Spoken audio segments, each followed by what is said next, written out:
Nah jadi ya, apabila seorang itu mati terus tidak termakan oleh tanah, tidak membusuk ya. Nah ini perlu dipertanyakan, berarti ya, ada yang melindungi jasadnya, dan itu tentunya dari energi kegaiban, bukan dari Allahnya lur, bukan ya. Apabila dia memang ya, natural ataupun alami, tentu ya, ketika mati jasad akan kembali ke tanah dan akan hancur dimakan tanah.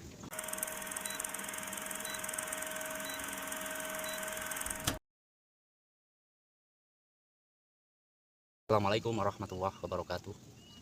Bismillahirrahmanirrahim. Alhamdulillahirrabbilalamin. Wa bihi nasta'inu ala umuri dunia waddin. Wassalatu wassalamu ala asyrafil anbiya'i wal mursalin wa ala alihi wa ashabihi ajmain.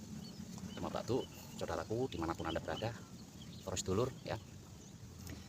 Semoga kalian semua berbahagia apapun status kalian, tanpa memandang tinggi rendah ya. Yang nampak ataupun yang tidak nampak, semuanya wajib berbahagia. Baik, pada pertemuan kali ini saya akan membahas satu tema, yaitu mengenai ya, apakah wali Allah ketika mati di dalam kubur termakan oleh tanah? Apakah wali Allah jasadnya hancur ketika di dalam kubur? Ini yang akan saya bahas pada pertemuan kali ini. Baik para sedulur ya, sesungguhnya ya, jasad ataupun basariah ini ya, dia terkena hukum fisik ya. Apabila dia di kondisi yang memang tidak ada oksigen di situ, tentu dia akan mati. Dan juga ketika dia di dalam air pun tanpa alat bantu pernapasan, dia juga mati ya. Jasadnya juga mati loh ya. Apabila kena panas, kulitnya terasa panas, dingin terasa dingin ya. Itu natural sebagai apa, fungsi jasad di alam fisik. Nah, bagaimana ketika jasad ini mati terus dipendam ataupun dikubur di dalam tanah, apakah dia hancur dimakan tanah ya? Nah, ada berita-berita yang kita terima bahwasanya ya, ada seorang yang memang jasadnya tidak hancur dimakan tanah. Berarti ini tidak natural menurut ya, tidak menyesuaikan hukum jasad ataupun apa namanya, ketika jasad ya dikubur dalam tanah ya, otomatis harusnya jasad ini ya hancur dimakan tanah ya. Apakah benar seorang wali Allah itu tak hancur dimakan tanah jasadnya? Ini lur ya. Jadi begini ya, apabila jasad itu ya, ketika hidup di dunia selalu, artinya selalu ada rewang, apa rewang itu, ada yang membantu secara kegaiban ya, baik untuk masalah apapun ya, tentunya ini akan berpengaruh nanti pada saat kematian, dan itu pun tergantung dari energi yang dihasilkan dalam dirinya. Apabila itu energinya memang sangat besar, ini akan berpengaruh dengan jasad.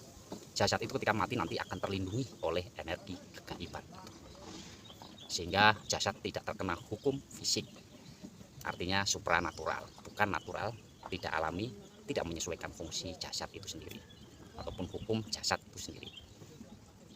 Nah jadi ya, apabila seorang itu mati terus tidak termakan oleh tanah, tidak membusuk ya, nah ini perlu dipertanyakan, berarti ya, ada yang melindungi jasadnya, dan itu tentunya dari energi kegaiban, bukan dari Allahnya lur, bukan ya. Apabila dia memang ya, natural ataupun alami, tentu ya, ketika mati jasad akan kembali ke tanah dan akan hancur dimakan tanah, dimakan usia di situ. Nah, terus bagaimana tanggapan wali Allah? Apakah benar ketika mati itu tidak hancur dimakan tanah jasadnya? Ya. Ya, jadi demikian. Kalaupun memang seorang itu benar berkesadaran Allah, artinya mengikuti alur sebuah hukum-hukum fisik di situ, ya dia akan natural ya. Akan tapi kondisi dia hatinya ya bermakrifat Allah ataupun berkesadaran Allah, maka ya, tubuhnya akan hancur dimakan tanah. Ya. Seorang yang berkesadaran Allah ini tentu tubuhnya akan hancur dimakan tanah. Akan tapi dia hidup abadi, apanya, sisi rohaniyahnya yang tak termakan oleh apa-apa di situ. Dia akan abadi bersama Allah. Untuk jasad, dia mengikuti hukum jasad, pasti hancur dimakan tanah. Ya. Nah, ada ada cerita ya, tubuh Fir'aun, jasadnya si Fir'aun itu sampai sekarang juga diabadikan karena tidak hancur dimakan oleh tanah. Itu juga satu pertanyaan. Ada juga cerita-cerita lain ya, sudah dikubur bertahun-tahun, berpuluh-puluh tahun, ketika digali jasadnya utuh, sehingga orang banyak yang keheranan di situ, sehingga menganggap bahwa dia adalah seorang kekasih Allah, sehingga dimulia-muliakan ya, diagung-agungkan. Nah, ini tentunya akan membuat keimanan kita itu ya makin menurun. Kenapa saya katakan makin menurun? Ya, karena dia keimanannya hanya kepada jasadnya, kagum terhadap sosok itu, sehingga ya, kenapa jasad itu tidak bisa hancur?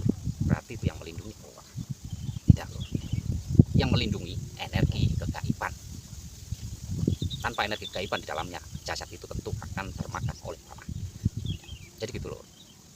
Ketika kita natural menjalani sebuah kehidupan yang nyata ini, ya, tentu apa-apa yang kita rasakan melalui jasad ini ya, normal, layaknya manusia biasa. Ya, normal loh. Ketika diiris berdarah, ketika dilempar batu juga sakit, ya. Merasakan kesakitan itu sama loh. Ya. Nah, ketika kalau diiris dia tidak mempan, terus dipukul dia tidak apa-apa ya, tidak merasakan apa-apa.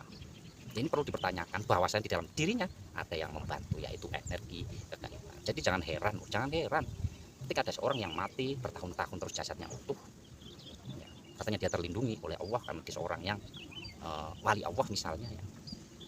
Yaitu tentu dia dilindungi oleh energi gaib. Kenapa dia dilindungi oleh energi gaib? Karena semasa hidupnya dia terus ya berhubungan dengan sesama gaib, ataupun terus menjalin hubungan dengan yang kegaiban, yang supranatural. Maka dari itu orang yang natural, orang yang alami akan cenderung mengikuti hukum-hukum yang ada. Hukum fisik ya pasti akan termakan fisik. Ya, demikian Lur ya. Maka dari itu jangan pernah terlena, jangan pernah kita terkecoh oleh satu keadaan fisik seseorang, yang sejatinya ketika kita sadar Allah semuanya akan kembali dan semuanya akan baik-baik saja nantinya. Baik, demikian, terima kasih. Wassalamualaikum warahmatullahi wabarakatuh.